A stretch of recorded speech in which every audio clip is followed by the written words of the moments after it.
Today, I'm very excited to be moderating today's session. We have some amazing speakers to talk about urban planning and public health, where we've been and where we're going. We'll have two speakers, the first from the public health realm and the second from the urban planning realm. And then we'll have three discussants who represent various practice and research perspectives. And then we'll all come to the front of the stage and we'll open up, I hope, a very rich conversation with the audience.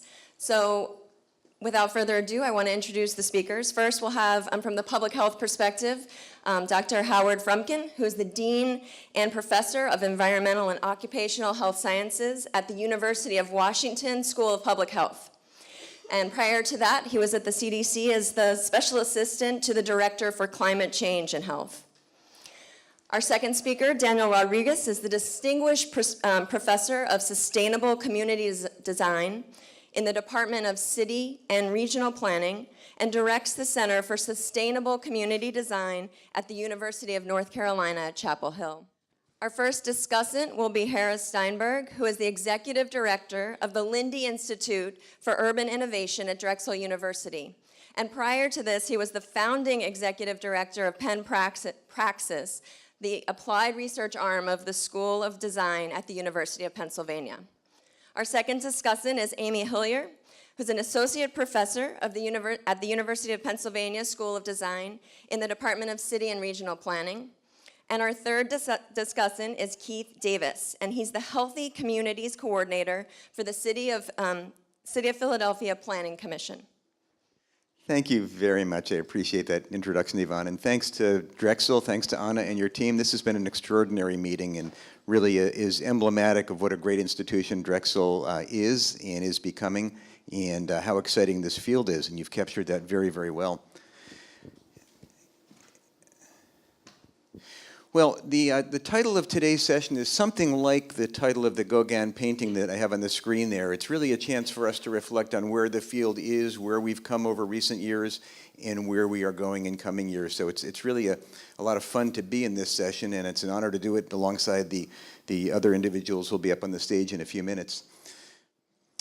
So it's fun to look back over where the field has come in the last 10 or 20 years. In 2003, a special issue of the American Journal of Public Health, shown here, was dedicated to the built environment and health. I had the chance to edit that issue together with two friends and colleagues, Dick Jackson and Andy Dannenberg. So 10 years later, in 2013, we took advantage of the 10th birthday to do a survey of where the field had come in the 10 years since that special issue. And it had a hopefully not too self-congratulatory a tone. I don't mean congratulating ourselves, but congratulating our field for where we had come. And we found that there had been amazing progress. If you just looked at publications, searching on the terms built environment and health, we had gone from just 39 papers in the previous decade to 675 papers in the decade from 2003 to 2013, meaning that scholarly discussions of the built environment and health were probably the only phenomenon that was actually progressing faster than urban change in the world. University training had geared up. There were courses at that point at 21 universities and joint programs in planning and public health at 14 universities. Those numbers have both increased since 2013. We just had our joint degree program at University of Washington officially approved last week, I'm glad to say. Organizational activities. Now, those of you on the planning and design side won't recognize the first few initials, the American Public Health Association. ASTO is the Association of State Health Departments, and NACCHO of local health departments.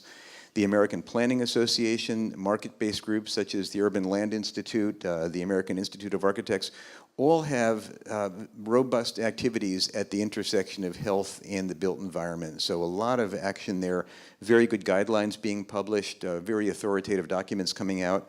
And we have a series of books now.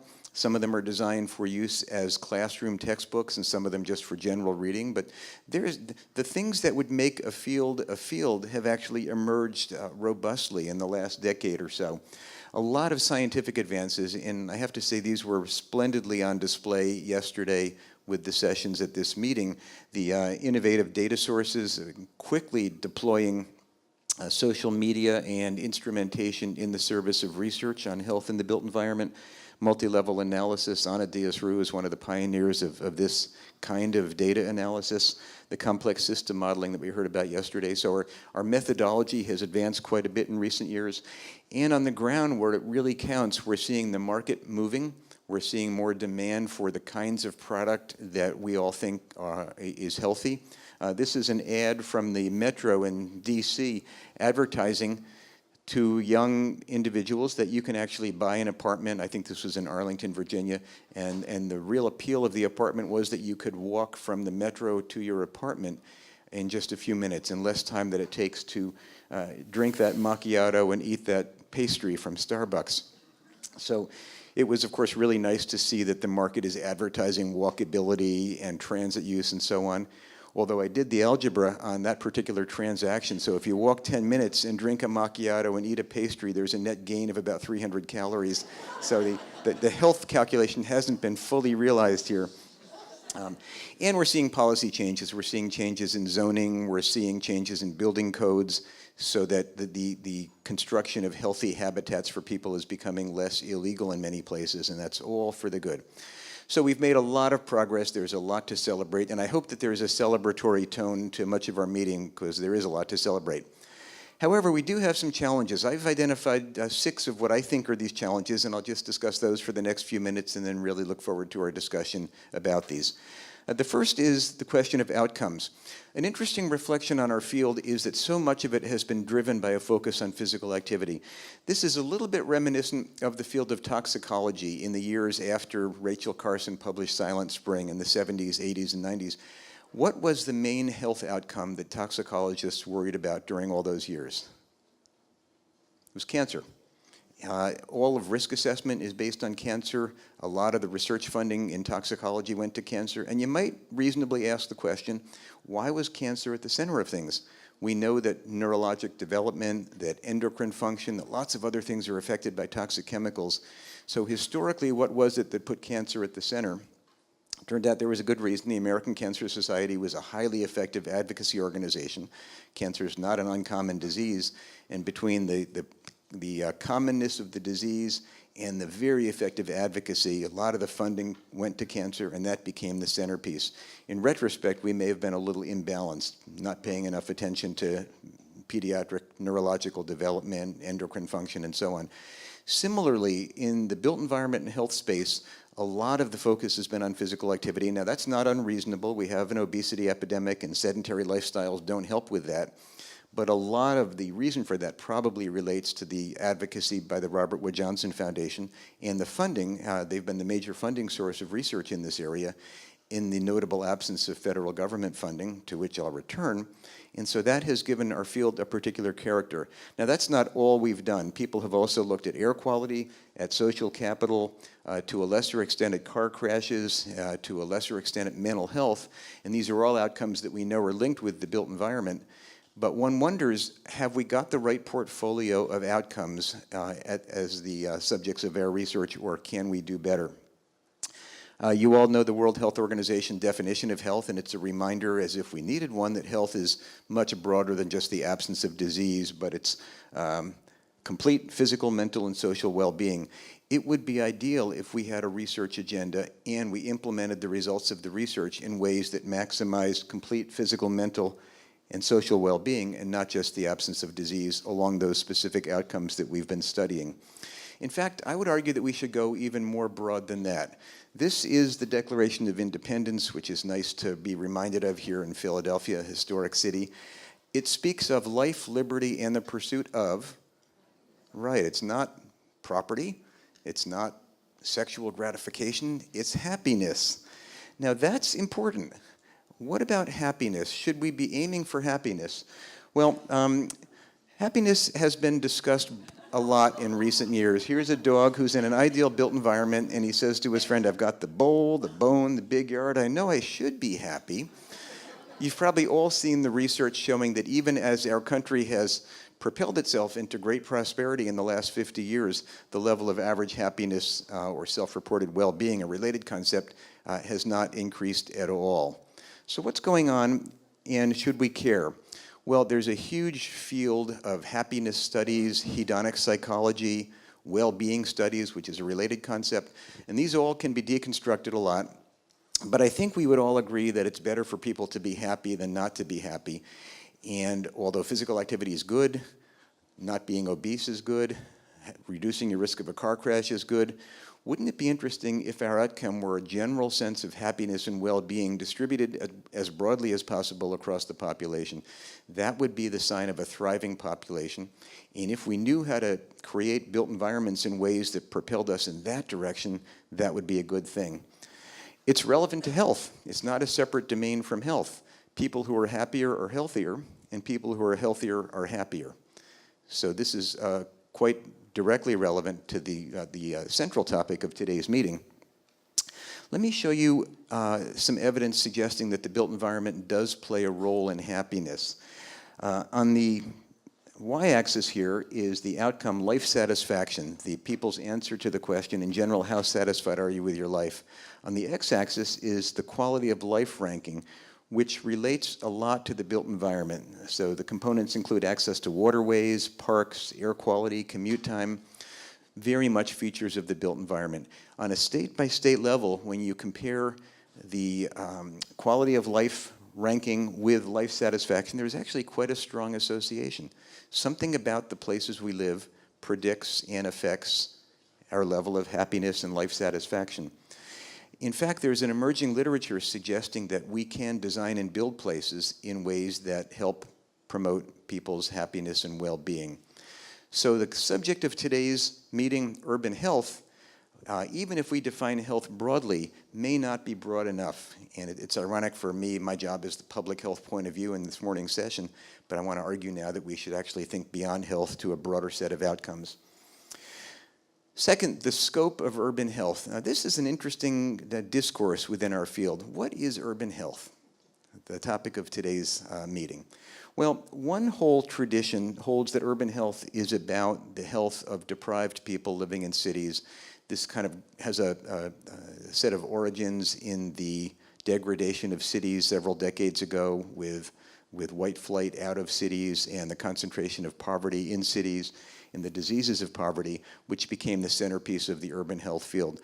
And to this day, if you look at the Journal of Urban Health, much of the content looks like this.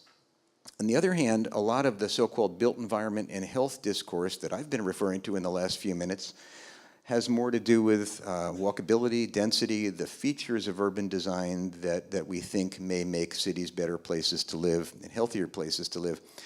Well, of course, this is a false distinction. We need to look at both things, the social determinants of health on the left, the physical design features that make places healthier and allow people to thrive, and critically, and I'll return to this, we need to take the social awareness that is intrinsic on the left and bring that into design discussions on the right to fuse these two. So urban health really needs to be considered both the social determinants of health field and the design field, one with very much a public health genealogy and one with a genealogy in the design professions. But there's another scope issue as well. Now, I've talked about the health, the well-being, happiness piece, the standard human outcomes, but I'd argue that as we design great places in which people can thrive, there are other parts of our scope that we need to take into account as well. Even as people are moving back into cities and as urban form is changing, one of the most important concurrent changes is climate change, global environmental change, the degradation of ecosystems, and the compelling need for us to switch from the way we've been doing business for the last few centuries to the post-carbon economy. We can't be designing cities unless we're keeping that very much in mind. So the end game is not just healthy places, but it's green, sustainable, healthy places. That has to be part of our scope, and we're peeling off too small a piece if we only look at human outcomes. In the meantime, climate change poses immediate risks to cities. Many of those risks are concentrated in cities, the heat waves, for example. So we need to be thinking about resiliency, emergency preparedness, and response and recovery. And we can't be about designing places such as cities unless we're baking that into our design thinking as well. The third category I want to talk about is aesthetics. Now, this is touchy ground to get on. Aesthetics is a very subjective issue, and I would never pretend to tell you what you should think looks nice. But the built environment and health field has become rather biomedical.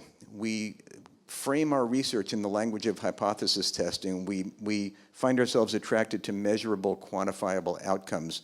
And as we move in that direction of biomedicalizing our research, we may lose the discussion of aesthetics, which is actually a central discussion to the design professions, and those of us in public health are not quite so good at talking about it. Now, while I wouldn't claim to dictate what looks good, it's pretty clear that there are ugly, degrading, corrosive scenes all the time in many of our cities and towns, and that these can't be good for people to have to endure day in, day out. In fact, there's only one response to places like this, and it invites us in the health fields to think about whether we can somehow capture the aesthetic dimension of people's existence in the built environment and to help make people's lives better, maybe even healthier, if we can address the aesthetics. The fourth is the question of distributive justice. This has come up in our discussion over the last 2 days, and in fact, this is a common theme in the urban health literature, but it has to be right at the heart of what we do. As cities change their form, as real estate values in cities rise, as gentrification progresses, and as people are pushed out of where they live, we need to address that. In fact, if we were to identify the 2 or 3 most important social and environmental trends in our country and in our world right now, the growing income inequality would have to be one of those trends. So can we integrate into our built environment and health agenda addressing those inequities, addressing the health inequities that result from them, and creating a world that is a better place for everybody? The next is pipelines. Thanks. We have more training programs than ever. It's more possible than ever if you're a student of planning or architecture to learn some public health principles, and it's more possible if you're a health student to learn about the design professions. But what do you do for a living when you finish? The kinds of jobs that Keith has, working in healthy places in a planning agency or in a public health agency, are not common enough. So we need to be thinking about the ways that our students, who are going to be better trained than we ever were and who are going to be very skilled at achieving healthy places, can actually put that expertise to work. That means that planning agencies, transportation agencies, health agencies, private development firms need to see the value of hiring people who are cross-trained and to put those people to work. So that remains a challenge for us. And lastly is the question of implementation. We have learned a lot through our research. We still have a lot to learn, but we know a lot about how to make places that are healthy and in which people can thrive. So now we need to go from what we know to what we should do, fill that know-do gap. And I want to discuss that on 2 levels. The subtitle of this meeting is Research and Action. So let's talk about each. On the research side, one of our persisting problems is that there is such a scarcity of funding for research on the built environment and health. The largest biomedical funder in the country, in fact in the world, is the National Institutes of Health. It funds virtually nothing in this area. Over on the built environment side, on the physical world side, the National Science Foundation is the predominant funder. They don't get into the health arena. So we have a funding gap that's been filled to some extent by foundations and private sources, to some extent by repurposed money from the federal funders, but we really need a more robust agenda so that important questions that haven't yet been answered can be answered by the research community. This is a picture of the recent invitation from the NIH to comment on the NIH strategic plan. How many people submitted comments? So I see 1 hand up in the audience. It was Daniel. 2 hands. Anna did. I did. 3 of us.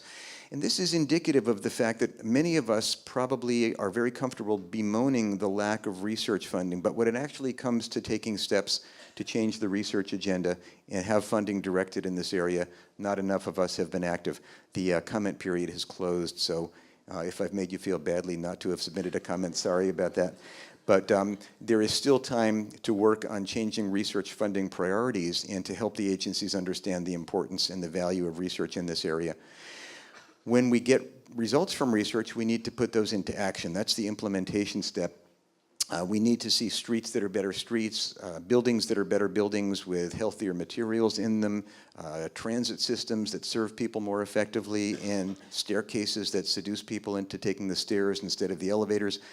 All of those things on the ground need to be implemented, and that means that we should be thinking a lot about translation of our research into practice and incorporation of the design, build, develop, maintain communities into the work that we do as academics.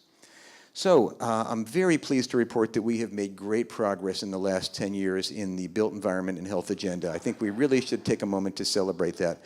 But at the same time, it's important to remember that we have a lot to do. I've suggested 6 areas in which we have a lot to do, and I think we'll do it. I am very optimistic that because of the work of the expert people in this room and our colleagues who aren't here, we will have safer, healthier, more sustainable, more just habitats for humans going forward. Thank you very much. Very difficult act to follow, Howie. Good morning, everyone. I want to thank the organizers, Anna and her great group, for this wonderful conference. It's really been a great conference to be in. I've learned a lot already. So, believe it or not, Howie and I did not coordinate our presentations, and yet you will see some common topics coming across my presentation that overlap with his. So hopefully, rather than overlap each other, we'll complement and provide you with a richer picture of what we think should be this future of urban health from the health perspective and from the urban planning perspective. So what I want to do today is give you a sense of how planners can be allies in this idea of pursuing urban health towards the future. So I'm going to be more prospective and not look back so much, but look towards the future, because I think that there are great opportunities for us. And as the great rule, I will tell you what I'm going to tell you, then I'll tell you, and then I'll conclude by telling you what I told you. But these are the 5 main points that I want to highlight today. The first one you heard from Howie is about policy implementation. And I'm going to claim that planners are uniquely positioned to help policymakers implement better policies. And I'm going to draw a very strict distinction between what policy implementation is and what policy translation or research translation into policy might be. I'm also going to highlight the importance of climate change. Planners play a unique role in both mitigating and adapting to climate change. I'm going to talk about health impact assessment and how many of the policies that we're involved in as planners have very important health impacts, and that we as a research community are still not there in terms of the evidence to support the type of recommendations that decision makers are seeking from us.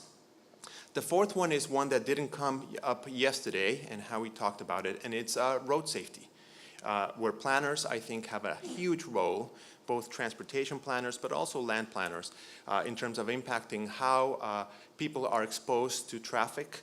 Pedestrians and bicyclists are exposed to moving vehicles, and the important disparities that emerge from that. And lastly, believe it or not, I think that planners also do something on a fairly routine basis that has been overlooked, and that might respond to some of the questions about causal inference that we raised yesterday. So I think something that planners do is contribute to this discussion by incorporating some of their practices into our own research work. So I'm going to elaborate on these 5 items next. The first one on policy implementation. Imagine the complete streets policy that California passed in 2008. Just recently ratified, I think, in the end of 2014, a couple of months ago. This is a policy that had a lot of input from stakeholders, advocacy groups. It's a policy that basically aims at telling Caltrans, the California Department of Transportation, whenever you build a road, keep in mind all the users: pedestrians, bicyclists, people with mobility impairments, and yes, of course, drivers and freight delivery vehicles.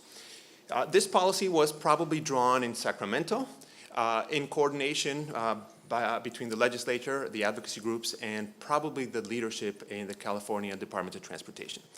The point of implementation is that the policy is going to look very differently when it's implemented up in Del Norte in District 1, or how it's implemented down south in El Centro next to Mexico in District 11. And it's that nuance of how individuals, the engineers, the health planners, the health promoters, the urban planners, interpret policy that is at the core of policy implementation. This is the purview of planners and policymakers. So what do we do with our research? We've heard about translation at this meeting, and so we certainly do very well with the research side. We translate our research findings and make policy recommendations. But I contend that policy implementation is the next step. For example, what determines whether policies are implemented well? And by implemented well, I mean with high fidelity to the intent and the need, and with very little slippage. We heard yesterday about a potential hypothesis that this collective action model may be a critical explanation to how policy implementation happens well or not. What strategies can practitioners and policymakers apply to improve policy implementation? And how can advocates monitor or increase the quality of policy implementation? These are all very important questions because they go to the heart at what policies are achieving and what they're not achieving. Stopping at translation, hence, is not going to be enough. Some examples from the planning world, but not exclusively from the planning world, of how this focus on policy implementation is important. So we have national physical activity plans that have been recommending state plans, and now we have the emergence of LPAPs, local physical activity plans. But a plan is useless if it's not implemented. And the point is, well, how are we going to go from that plan to action? And how do we make sure that those items identified in the plan are going to be actionable and are going to be implemented? Complete streets, I use the California Department of Transportation example just because it's one of the better examples. 28 states have passed complete streets policies, and I would say unabashedly they've been failures. With notable exceptions, they've been failures. And implementation is at the heart of those failures. But we also have local greenways plans. We talked about great intervention, curing violence. I'd imagine that implementation plays a huge role in how successful or unsuccessful some of these policies might be. And on the urban planning side, we have a number of different policies that also hinge on a lot of what planners decide. You could replace in this slide the word planner for the word county health department employee. And ultimately, what we do on the ground with the communities determines the policy implementation. We have a lot of discretion to interpret policy. We dispense applicability. We provide some guidance to individuals, to the community. We could direct resources, and we certainly are in touch with a number of different parts of the local bureaucracy. Police, fire, public works, engineering, parks and rec, and so on. This is the unique position that practitioners are in, that help us researchers understand how implementation matters, and that certainly helps policymakers implement more successful policies. So I've outlined, I think, the instrumental role that planners, but really it's more local employees, what some political scientists would call street-level bureaucrats, in implementing policies and determining the success of many of those policies that we draw as researchers and that we recommend as researchers. Let me move to the second area where I think planning can play a very important role in impacting urban health towards the future. Howie, thank you for mentioning climate change. Certainly on the mitigation side, cities play a huge role. 70% of all the fossil fuel CO2 emissions come from cities. These are mostly from transportation, how we move around, but not exclusively. Depending on what city you are, your latitude and your level of income, heating and cooling also contribute to those CO2 emissions. So how we build cities will have a huge impact on our mitigation plans. But we also play a big role from the planning side on adaptation. The figures that I have up here, or this map, suggest that by the year 2100, between 130 to 200 million people, that's 2 to 3% of the global population, will be living in areas that flood regularly. And these are mostly in cities. This is a density map that ultimately suggests that Asian countries, Asian cities, are the ones that are going to be disproportionately impacted by this regular flooding. Governmental action to deal with mitigation and adaptation will necessarily have to consider urban planning. We'll have to reshape our cities. California is probably at the forefront of dealing with climate change actions, and at the core of their mitigation and their adaptation strategies is the reshaping of cities. Ultimately, the discussion, if you follow the media over the last 3 weeks, is are we going to ask people not to drive at all, or are we going to reshape our cities? And the answer from California thus far has been, let's focus on urban form. Of course, those decisions about reshaping cities have huge impacts on urban health and on the disparities of urban health. So climate change is going to be a big impetus, a big motivator for bringing planning and health together towards the future. And I mentioned the impacts of planning policies, of reshaping urban spaces on health. And I think that my third strategy here, in which planning could be very present, is in contributing to understanding those health impacts in a variety of different ways. I would contend that in some cases, planning could contribute some data. In other cases, planning could help communicate some of those impacts to the community. There are groups of planners. Within planning, we have community development planners that work very closely with the community and that could help translate some of those impacts of proposed actions to the community so that we get the feedback to decision makers. We also have a paucity of evidence that is very important to support health impact assessments. It's kind of strengthening the health piece of health in all policies. Right now, we don't have good evidence about those response relationships on some of the basic behaviors. For example, how much do people walk in different environments? The evidence to date is fairly spotty and very binary, walkable versus non-walkable. That's not that helpful for decision makers. And as I mentioned in the bottom here, the communication piece is one that also positions planners close to the community. So going back to the community with the expected impacts that researchers and others identify, other community members, community groups, is going to be important for health impact assessment. I take a little detour here to highlight some of the opportunities that also arise from planning data. This is kind of a tie-in with what we heard yesterday. We're seeing the fast emergence of spatially aware data. In this case, you see a map here with 3 different sets of dots. The red set of dots on the top is a user that is on a bicycle.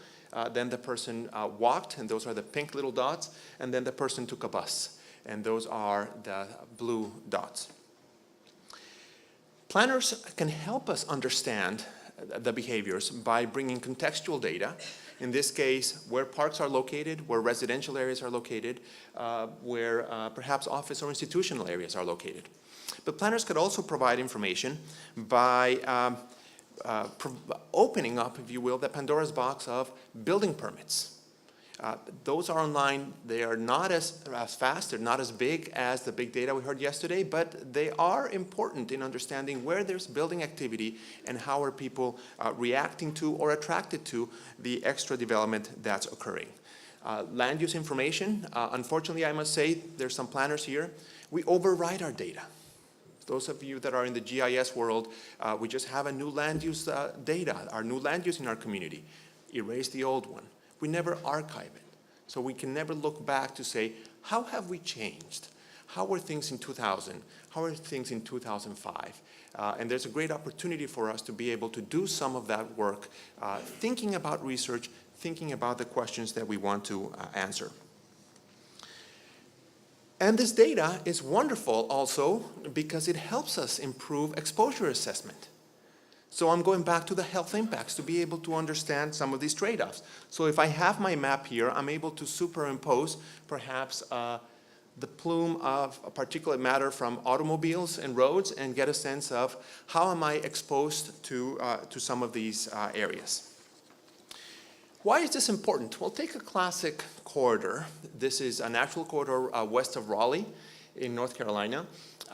Suburban, not very walkable, not very inviting. This is very auto-oriented in my book. What's happening with this corridor?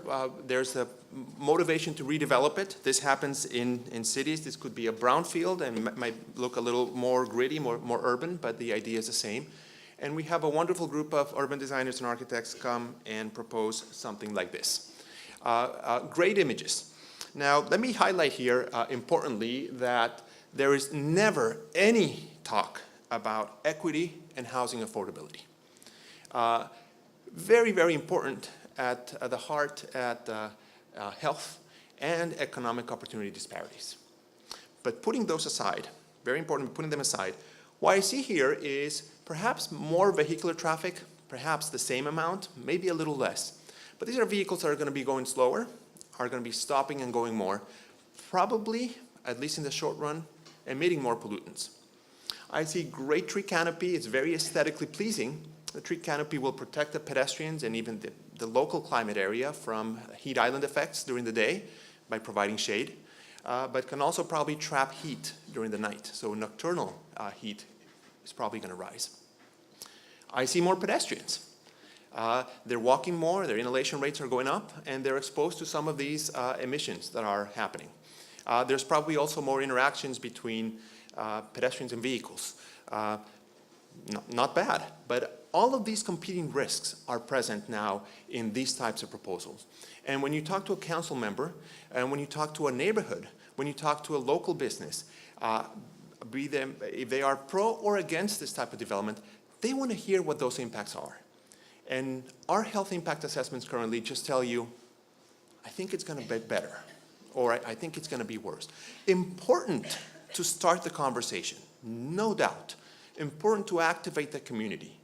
But I think we need to go a step further in assessing these competing risks.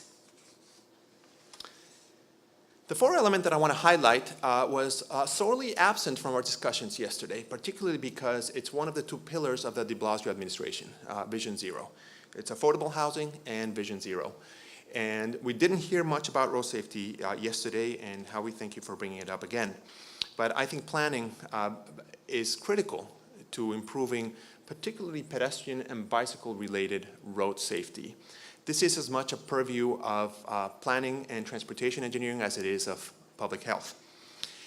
This graph, of course, suggests that calming traffic is very important, but as I had mentioned to some of you, there's also huge inequities and disparities with respect to who's dying where, particularly in developing cities.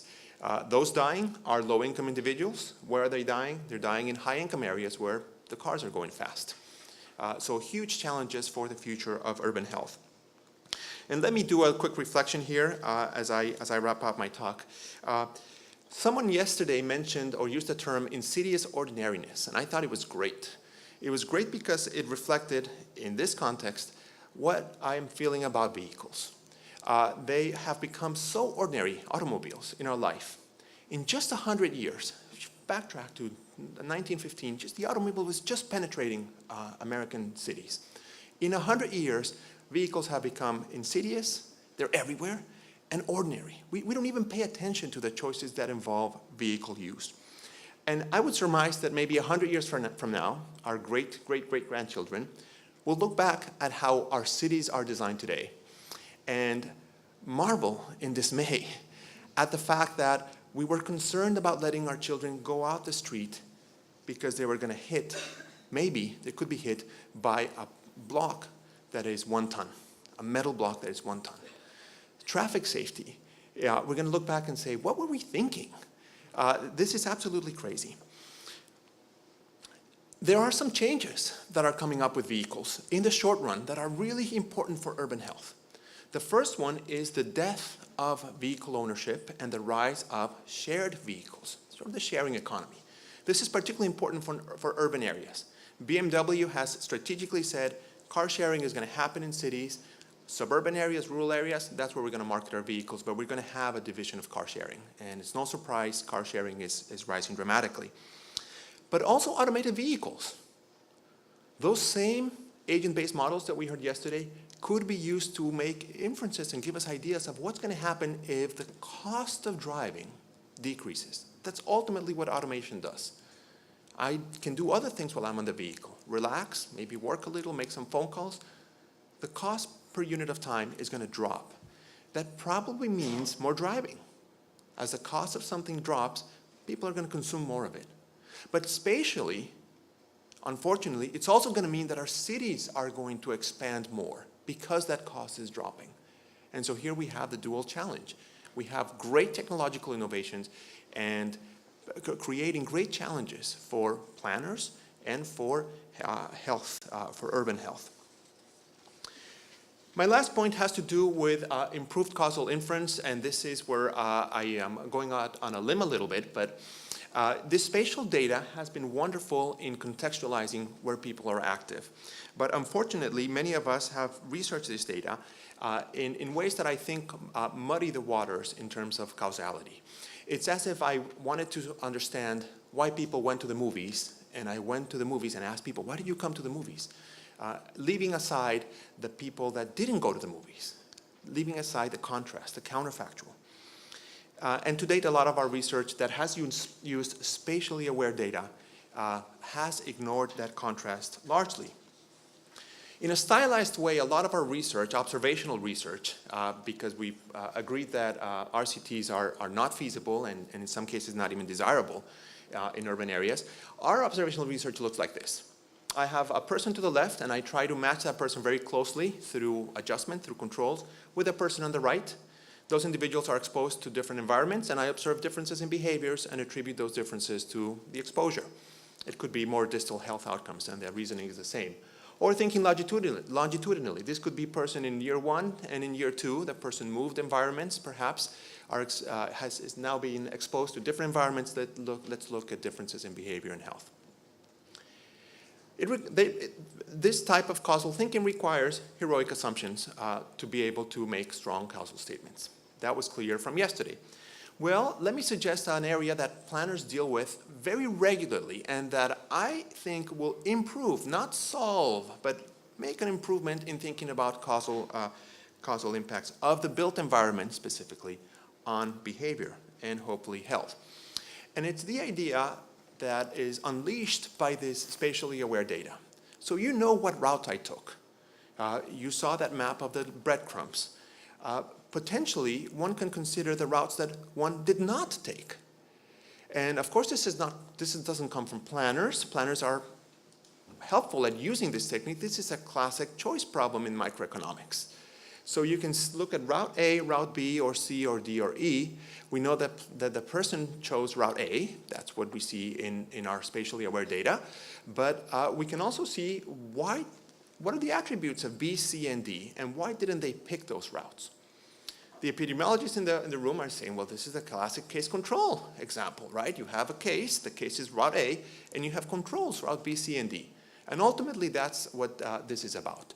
Yes, some assumptions are required if you want to make causal statements about this, but I think this moves you even closer to thinking about the impact of the environment on different routes or on different behaviors. It also has the benefit of moving us away from polygons around people's home or work.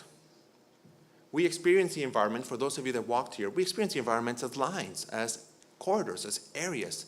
It's much closer to how the environment really affects us, not these administrative boundaries that we call neighborhoods that, as a couple of posters yesterday suggested, vary dramatically from person to person. Okay, so to recap, I would say that planning could be instrumental to the future of urban health in a variety of ways. The first one is to understand, examine, and influence urban processes, the implementation of policies that result in urban processes. Certainly, they play a big role in climate change, both on the mitigation side and the adaptation side, and they can contribute to impact assessment data, but they could also contribute by connecting the community to those impacts that are being examined. They bring to the front issues of road safety and challenges, particularly in urban areas, and hopefully they could also contribute some analytical frameworks that are helpful to improve causal inference. So these are ways in which planners can contribute to the future of urban health in collaboration with health professionals and health researchers. Thank you.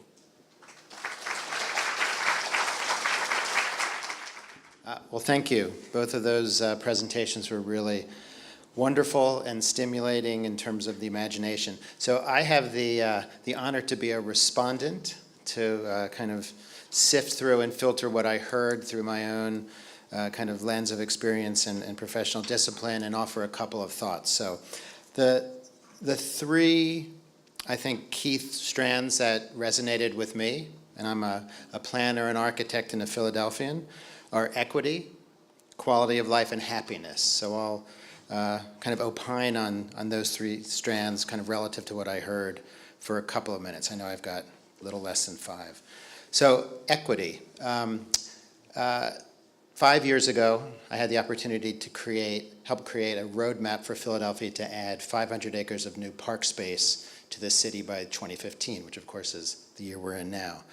It was meant to coincide with the last term of the Nutter administration, and the goal was prescribed by the mayor's kind of Greenworks plan, which was a sustainability plan, the first Philadelphia ever had. And under an equity plank of the sustainability plan was this additional 500 acres. The 500 acres was based on a quantifiable measure that more than 200,000 people did not live within a 10-minute walk of a park or an open space.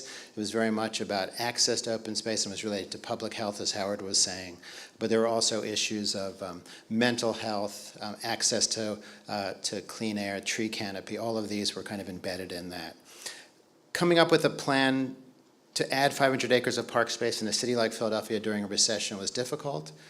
We ultimately focused on places and spaces and buildings and areas that the city owned or the public sector owned, like schoolyards or recreation centers, and began to weave together a network of places that could be converted into open spaces that could meet that goal. So one of them was equity. We can talk about whether it was successful or not, but we were clearly trying to match kind of public health needs, equity, and open space. Currently at Drexel, I am now involved in an incredibly interesting project which brings tons of kind of challenges to it. We have 10 acres of land between 30th Street Station, the main rail hub in Philadelphia, and the campus that we are going to be developing with a master developer over the next 20 years, probably adding 10 million square feet of new construction, creating a brand new neighborhood focused on innovation, entrepreneurialism, and by extension, wealth creation. We are also within a federally designated promise zone, which includes the neighborhoods of Mantua, Belmont, and West Powelton, where there's poverty over 50% in those neighborhoods. And we worry a lot and think a lot about how do we connect the wealth creation of the innovation neighborhood, which we will be stimulating, with the needs and challenges of the promise zone, which is literally kind of within our backyard. So these are things we don't have answers for, but we as an institution are very much committed to in terms of trying to figure that out. Is it kind of almost cradle to knowledge economy, kind of education and skills and job training, as my colleague Lucy Kerman likes to talk about?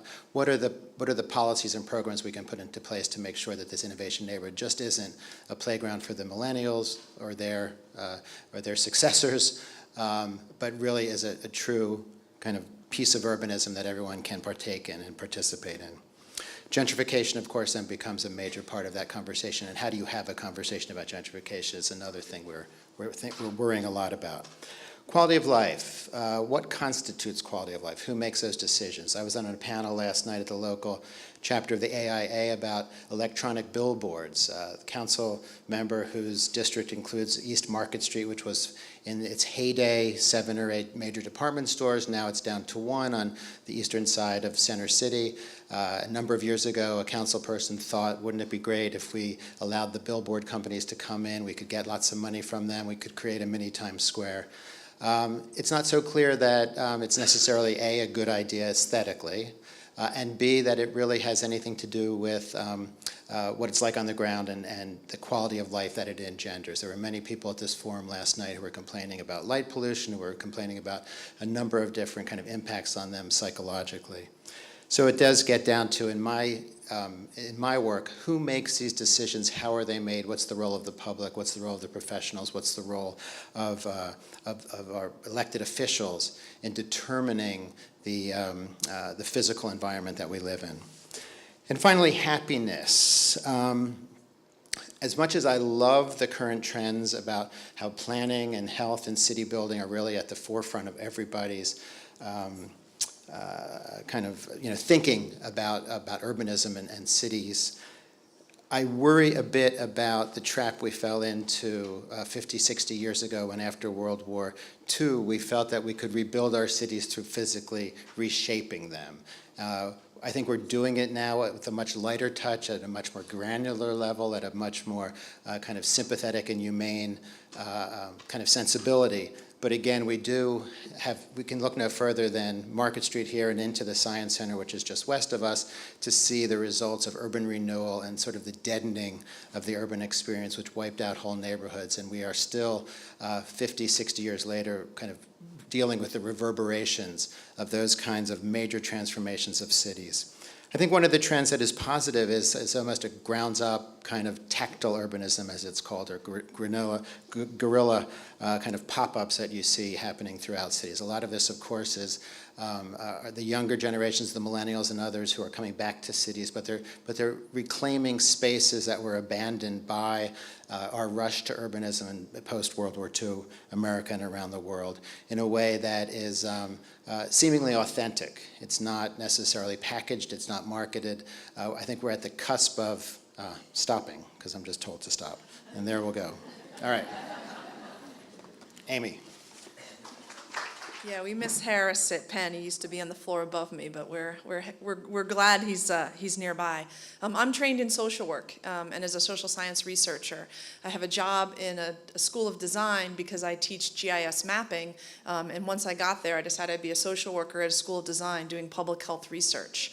Which has been a great gig, and I will admit I jumped on this train that many of you got going about built environment and public health, and it's been pretty amazing. And I've seen within the School of Design them make room for public health. So one of our landscape architecture faculty is here, Karen McCloskey, and I mean just that we have somebody here studying play. Maybe you'll get to talk with her and some of her students is really exciting. And I teach a class. I first convinced my chair to let me teach a class with two colleagues in the School of Medicine on health and geography, and then we have our own course now in the School of Design on public health and built environment.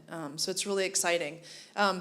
One of the challenges, I think, for particularly for city planning, maybe less for public health, is finding room in the conversation for the very basic topics of poverty and race and racism. So we heard about equity, we heard about social determinants of health. If you are familiar with that public health impact pyramid and sort of working our way down to have big population impact, that affecting the built environment is critical. But even more foundational is making some kind of changes in socioeconomic factors and the kind of inequality that we have. I don't have much hope that that's going to happen in our upcoming presidential election. And I don't know, it's a hard conversation. It's a really difficult to do. As a teacher, I think the only thing I can think of is to get our students talking about this, studying this, never forgetting that all of this will be for naught. As if Harris said, we end up making playgrounds for millennials, and bike share isn't for everyone. And I think that we have such a racially and economically segregated country that all these great efforts would be for naught if we aren't bringing everybody along and focusing on full participation.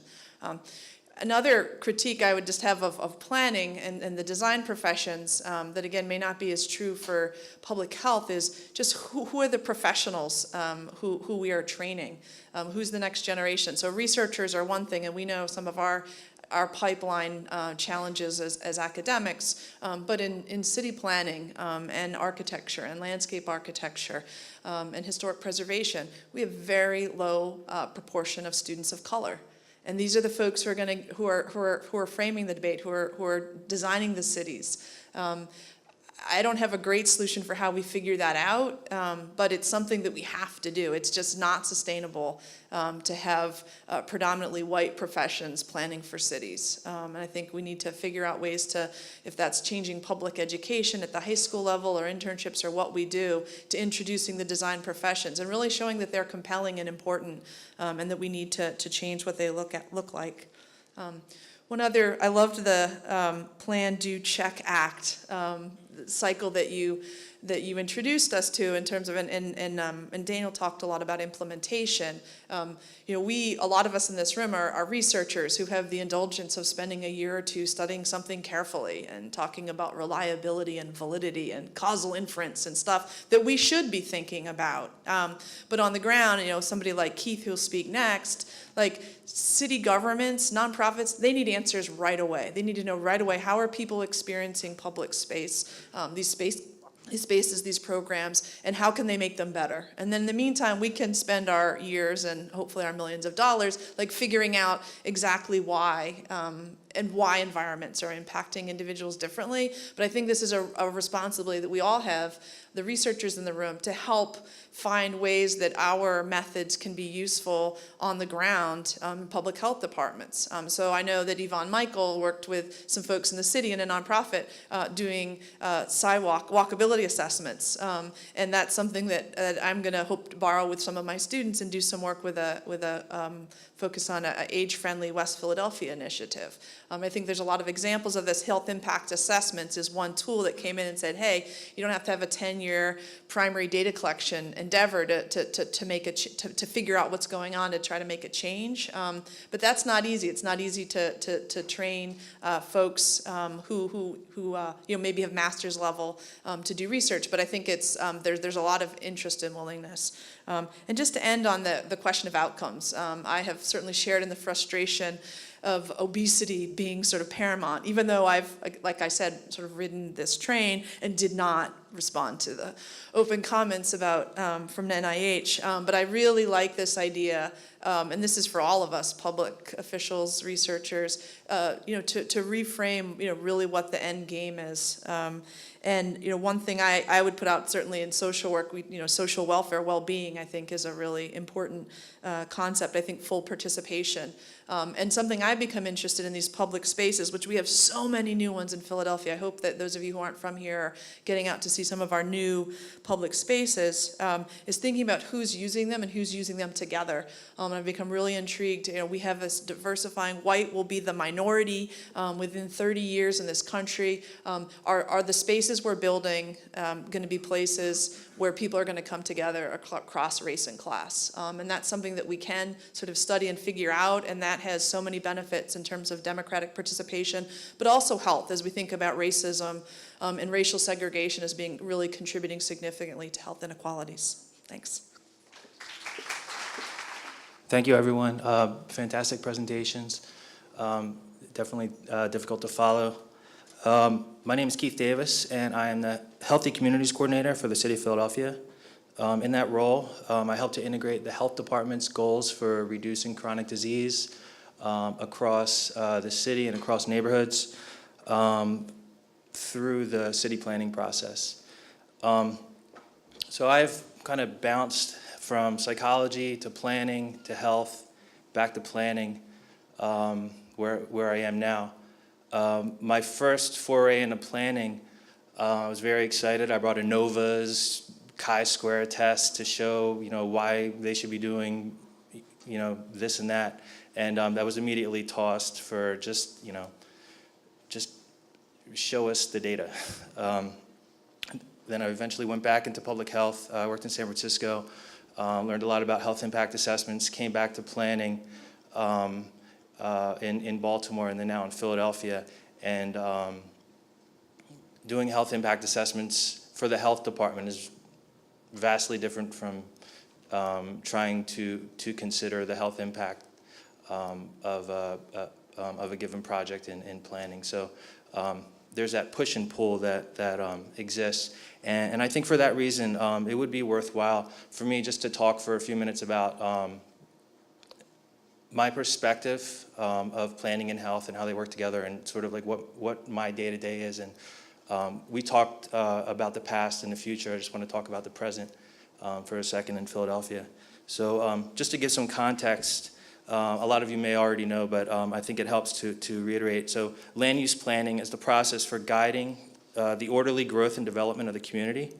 Planners can work at the state, the county, the regional, or the local city level. Whichever level they're in, they work each day to create or implement a comprehensive plan for the community. The comprehensive plan is a vision and roadmap for aligning multiple interests in that community towards a goal for sustainable growth and development. And city planning is unique in that, or at least in Philadelphia, it's unique in that we're given an advisory role in the capital budget process, as well as an advisory role in the zoning process. And these are the two primary tools that we use to advance the comprehensive plan and the vision. So I want to talk for a second about those. So the capital budget process is an annual request for funding from individual departments to the budgeting office to complete specific capital projects or brick and mortar projects as opposed to like operational work. Examples of requests include streetscape improvements, runway extensions at the airport, new health centers, improvements to existing health centers, transit station improvements, things of that nature. Prioritizing these projects for consistency with the comprehensive plan is a goal of the planning department, and that's one of the tools that we use. City planning also has an advisory role in creating and maintaining the city's citywide zoning map. Properties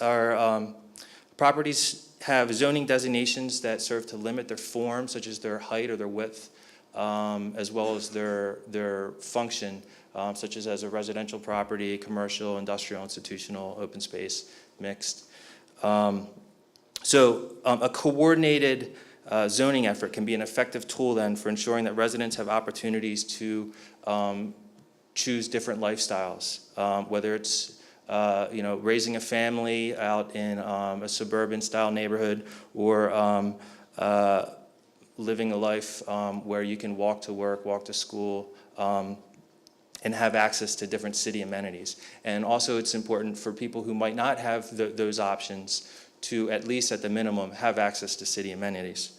Access to healthy foods, access to park and recreation, access to safe and convenient and diverse transportation networks are goals that are shared by both planning and health. However, the politics that are involved in a process of planning can sometimes overshadow the realization of those goals for certain at-risk populations or low-income neighborhoods. So my work then is to work in the planning process to help shed light on these vulnerable at-risk groups to make sure that they can share in the benefits of growth and sustainability. So Philadelphia is currently updating their comprehensive plan, Philadelphia 2035. It's a new vision for the city for the next 25 years. In order to implement Philadelphia 2035, they're going out into each of the city's 18 geographic districts to see what the strengths, weaknesses, opportunities, and threats are in those districts so that they can build a plan with recommendations for zoning changes, for capital improvements projects, that can ensure that the economic and environmental benefits are felt by everyone. So that's sort of the equity piece, and then the sustainability for the plan.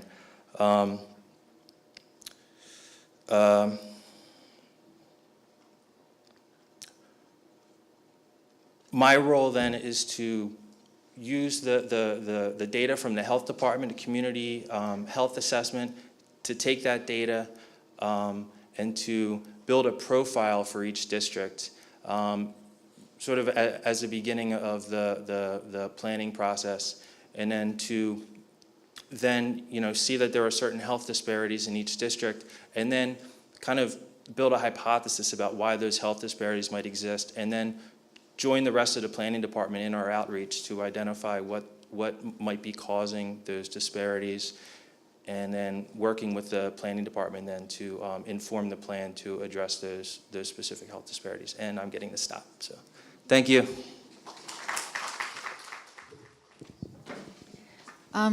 It's Billy Giles Courtay here from the University of Melbourne. I'm really curious in terms of our last speaker about what evidence would help you do your job.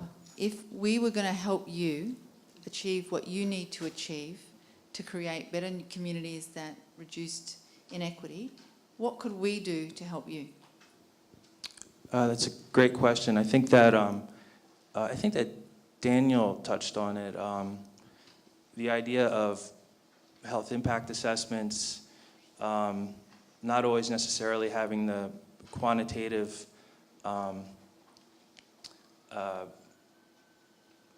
output that might lend itself more to a decision-making process. I'm thinking in particular of,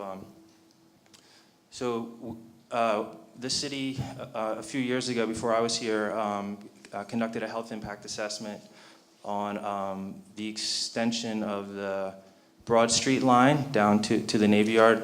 Some of you might be familiar with that project.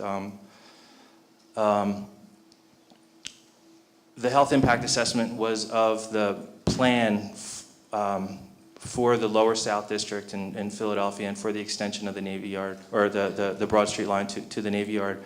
And today, or now, there's a lot of activity going on in that area. There's a casino that is being designed right now for that area. And that health impact assessment is suddenly very relevant, or at least it should be, to the future of that area. The casino, just to sum it up, the Broad Street line, the last station on a Broad Street line, serves our sports stadiums. It's like less than a quarter mile, I think, walk from the end of the Broad Street line to the sports stadiums. One of the earlier renditions of the casino plan, which will join the sports stadiums, shows that they're going to have a gigantic parking garage with free parking. So there needs to be some consideration of what that's going to do for for walkability in the area, because I think it goes against a lot of the principles of the health impact assessment. And that's such a strong economic driver.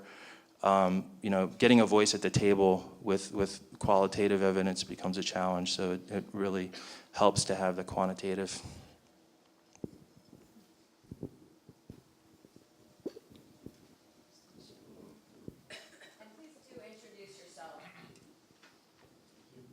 Hi, Manuel Franco from Madrid, from University of Alcalá and Johns Hopkins as well.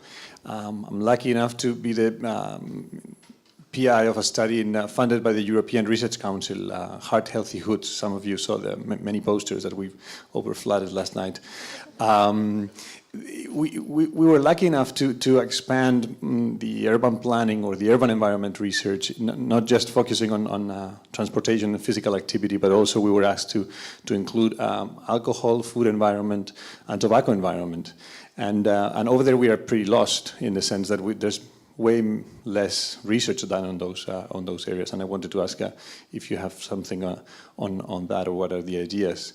And the other part is this project was largely funded by this European Council, was funded by the Geography Urban Health panel, and they were asking us to include a lot of social science perspective and qualitative work perspective on that side, trying to understand the social norms for these urban domains. And again, that's a big challenge for us.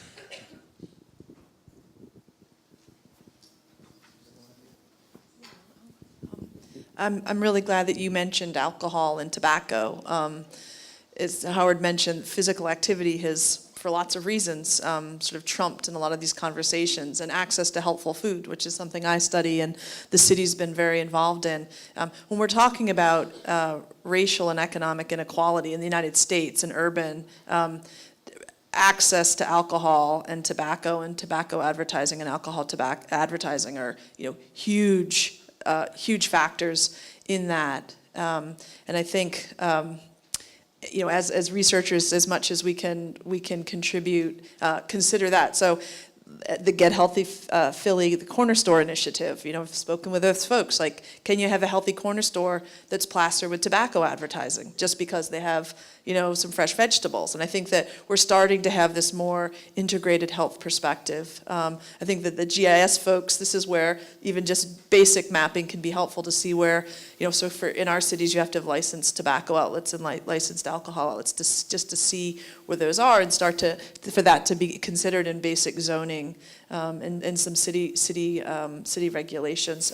And also Harris mentioned digital signs and outdoor advertising, and that's so rarely considered as a public health issue. But one of the ads that flashes, I don't know what the light, I don't know the metrics for light, but like a ridiculously bright sign on Market Street is a beer commercial. I mean, that's just one that I've seen, and there's a public library and a public high school, essentially across the street.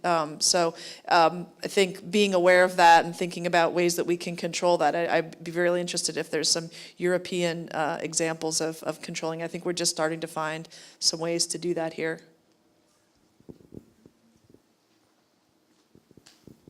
So thank you. These were terrific presentations. Building a little bit on what we talked about yesterday, I mean, I think in public health, when we started getting into this area, we were so focused on just demonstrating that there was an effect of the environment, just to kind of counter the very individualized approach, in public health to thinking about behaviors. But both our sort of two keynote speakers alluded to the fact that many of these things are interrelated. So, walkability is related to traffic, and traffic is related to air pollution, and air pollution is related. And then many dimensions of health are also interrelated. And this kind of brings us back to this idea of systems, right? And so I'd be interested if you have any thoughts on, so what are the next stage in thinking about sort of being able not only to describe in a way that's understandable the interrelationships between these things, but also understanding the implications for intervention, because I think that's really key. And Daniel, you alluded a little bit to this in your example of development, but I think that's something we really have to grapple with. How is a specific intervention going to affect multiple different things in interrelated ways and also impact health equity issues? And so if you have any thoughts on that, because to me that's a big challenge that I think that we have in putting these two areas together. So I'd be interested in any thoughts that you have on that.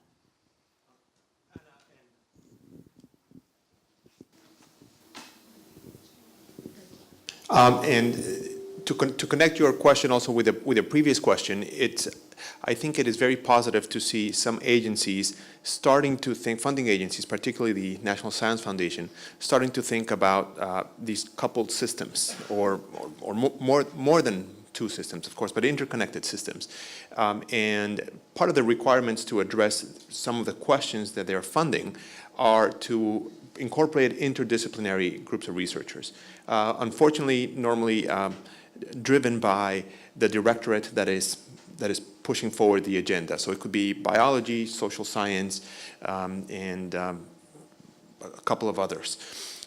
So there is a glimmer of hope in the sense that I think funding agencies are starting to realize that these coupled systems are very important and can provide insights into the behavior of the system itself.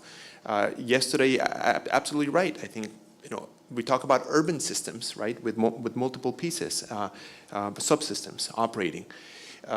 The challenge is the absence of health.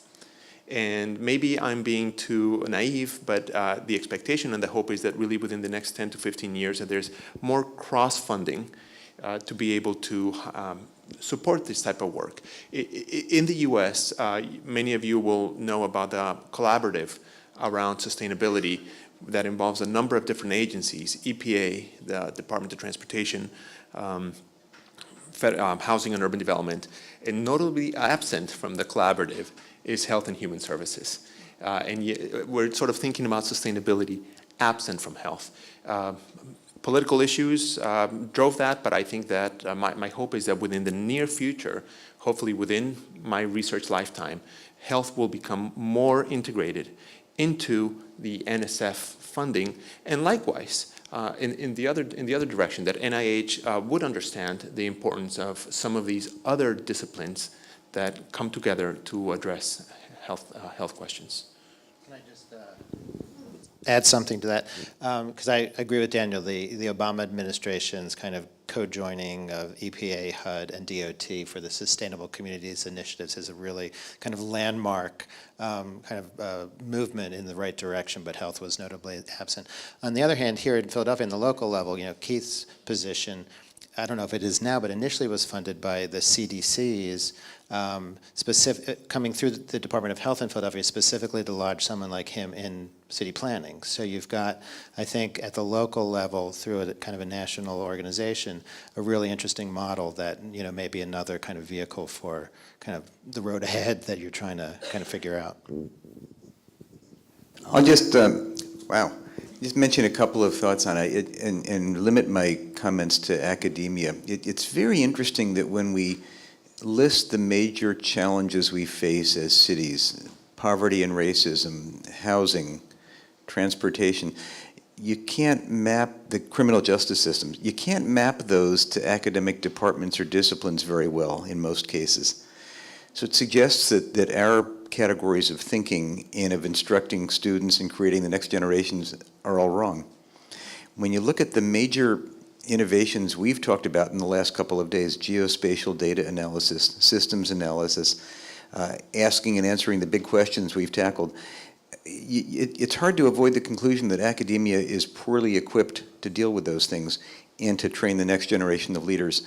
So thinking, basing the work we do in solving major problems, rather than basing the work we do in disciplines, makes a lot of sense. And that invites us to think about reorganizing universities completely, reorganizing the way we build our curricula and teach.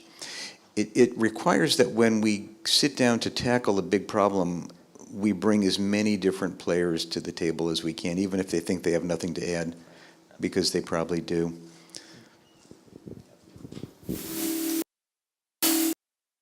Time for another. Oh, good. Well, I have a basic question. You know, assuming that walking is such a fundamental part of looking at a vibrant city, why don't we have as a zoning requirement that every city has, for new construction, has to have sidewalks and bike paths as a requirement for building a new building?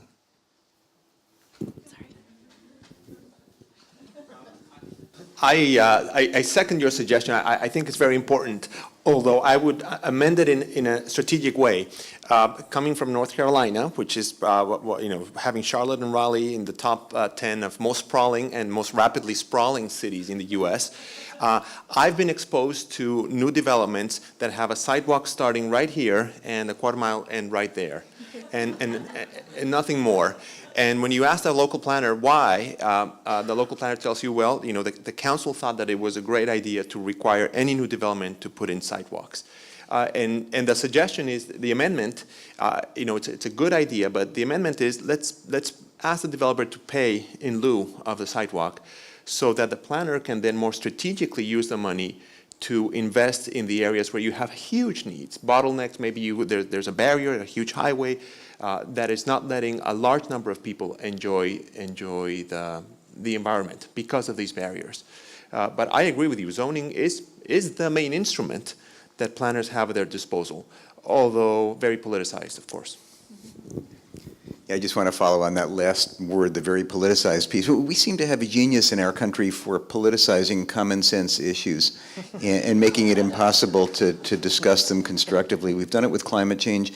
And even on this issue of sensible transportation policies or building policies for cities, the very program at CDC that funded the position that we just talked about that Keith has, that program was zeroed out in the current budget by both the House and the Senate budgets.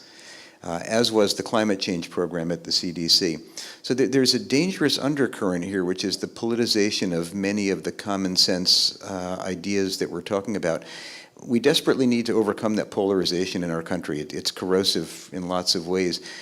That calls on us to frame this discussion in inclusive ways and to bring to the table developers and other private interests who might otherwise oppose the kinds of things we're talking about.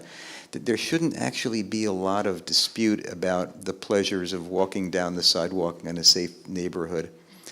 So, why don't we have more Republicans in this room right now? I venture to say there probably aren't very many, and that's a failure of the way we set up our discussions. It's not casting aspersions on anybody, but boy, this ought to be a very inclusive issue. It's exactly the kind of issue that enables us to heal some of our divisions and build better places.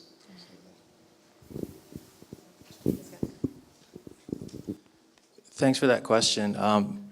There are actually a few examples in Northeast Philly where you'll see a newly paved street with handicap ramps, which are required whenever a street gets paved. The state provides money for the paving. In return, the city has to install handicap ramps. You'll see handicap ramps that lead to nothing. So just as an example. But one thing that the city has done recently, so I talked about zoning and I talked about capital programming as two of the major tools that the city planning department uses to advance our comprehensive plan. A third tool that we have is civic design review. So certain projects that trigger either height or land use or some other indicator will have to kind of have an extra layer of review at the planning department. Now it's strictly advisory, but we'll look at a project for so it's essentially the complete streets review that we talked about earlier in Sacramento. The city adopted a complete streets review that's part of our civic design review, and we'll look at a project for how it relates, how it interacts with the pedestrian environment. You know, whether the front doors lead out to a sidewalk, or whether the bike lane outside is connected to the parking garage and the building's bike stations. So there is a mechanism within the city to take that into consideration. But again, it's just advisory, and it has to go through the civic design review, and then through the planning commission, and then sometimes through city council. So there's some hurdles. I think we have time for one last question, and I see a hand right in the middle.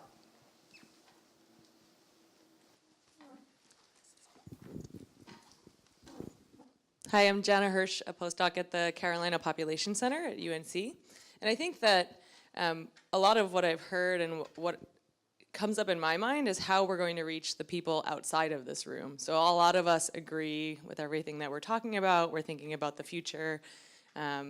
We all think that these types of neighborhoods would be great. And there's a little bit of discourse that we're hearing about, a tiny bit about the communities and maybe what the communities want, and also about people on other political spectrums or other economic spectrums who might have different desires. And I was thinking about this on my way over. With all my suitcases, I decided to take an Uber, and I talked to my Uber driver. And he was talking about moving to the suburbs and how it's exactly what he wanted. He said, there's no corner store, no stores on my street, is what he said. And I was like, you know, I didn't pass any judgments right away, and I asked him, I said, like, you know, why didn't you want any stores on your street? And he said, oh, you know, growing up in the type of neighborhood I grew up, you know, there's always trash, and there's people outside of the corner stores, and they're loitering, and, you know, and he had a lot of really, you know, reasonable reasons that he came up with as to why he didn't want these things. And I think that a challenge for all of us is going to be, you know, how we actually get out. And so for the panel, I'd like to hear, you know, how you think we can interface both better with communities and with people on other sides of the argument to kind of build those bridges and move forward. So I'll take a little bit of a stab at that. I've spent a good part of my career in what we call civic engagement and its relationship to the built environment. And about 8 years ago, I was asked to lead a public planning process for 7 miles of our central Delaware riverfront. The state, in its judgment, had imposed casino gambling on Pennsylvania and had decided to strip Philadelphia of its land use prerogative, so we weren't allowed to decide what they looked like, where they went, and how you got to them. So I spent a good portion of about 13 months trying to navigate the waters between casino activists, anti-casino activists, longshoremen who thought that their waterfronts jobs were going to be removed. And it was a very intense time period. But what I learned from that and what I came away from it was that you have to be able to create the space for those kind of conversations to allow those voices in, so that ultimately in a representative democracy, somebody's going to have to make a decision. We elect those folks to do that. But what's often left out of the conversation, I think, as Howard and others have said, is that the public voice is kind of squelched or not necessarily necessarily taken into account in a really authentic and genuine way. And those are the kinds of conversations and dialogues and debates we need to have that's depoliticized, but is really about a vision for a future that's about all of us and not necessarily about R's and D's and reds and blues and black and white. And that's tough. You know, we're not equipped as a society to really do it well. I think we ultimately get there, but because we're a multicultural, you know, commerce-based democracy, it's a tough sell that we've got to keep working at. But I think we have the ability, we've got tools, we just need the right leaders and people to do it. I think community-based participatory research is a great idea that's been thrown out and tried, and it's unrealistic that most of us are going to meet sort of the principles of that, where the folks that we're studying are active participants from the grant writing on, and not to dismiss it as a possibility. I've been convinced by a lot of my colleagues that more qualitative research can do a lot for understanding causal mechanisms, but also just listening. And I also want to give a shout out to Mariana Chilton, who's here from Drexel, you know, taking that a step further in terms of the Photo Voice project that she's done to get people who suffer from hunger and poverty, and not just into the academic journals, but, you know, into the State House and the Capitol building.